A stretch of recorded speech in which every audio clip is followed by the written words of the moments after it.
Ms. Chase, again, thank you for coming, and I would just suggest to the members, too, that she does have to leave sometime this afternoon to catch a flight back, so you may have to depart before we're done with our questions. But despite the fact that these rules have never existed previously, and the companies that you've been involved with and thousands of others have thrived, do I understand correctly that you support these rules because you believe they're needed to ensure that small companies can compete on the Internet? These rules haven't existed. If we think about Internet and Internet innovation, it doesn't have a very long life. So indeed, the power of the telcos is becoming more and more obvious. And yes, I think it does need protection. And while I didn't have to need that protection when I found it, today we definitely do. And you've said that without these rules, small companies will get squeezed out by larger companies that can pay for priority on the Internet, in effect.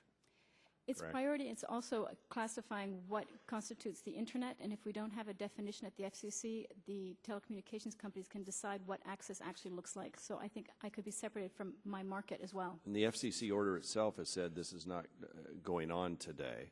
But, Ms. Chase, you're worried that that might go on in the future, right? We typically try to protect small interests from duopolies, and I see this as a duopoly, and so it definitely needs some oversight.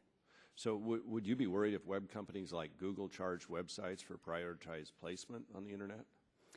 I think the FCC ruling doesn't deal with Google right at this moment. I think it's more talking about infrastructure and access to the Internet. But would you be worried about that?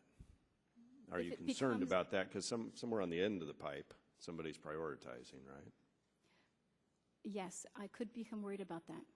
And in preparation for this hearing, I did a little search on car share with Google to familiarize myself with the market. And I was pretty surprised to find that my search resulted in a paid placement at the very top of the search list for Zipcar, the company that you founded and ran. So isn't that exactly the kind of issue you're concerned about in terms of a market leader paying an Internet giant for better access to consumers? I would say exact opposite. If we think about the old days of newspapers where I, as a rich person, could buy a giant full-page ad on a newspaper and small companies could never afford that, I think that is the parallel that I'd like to draw.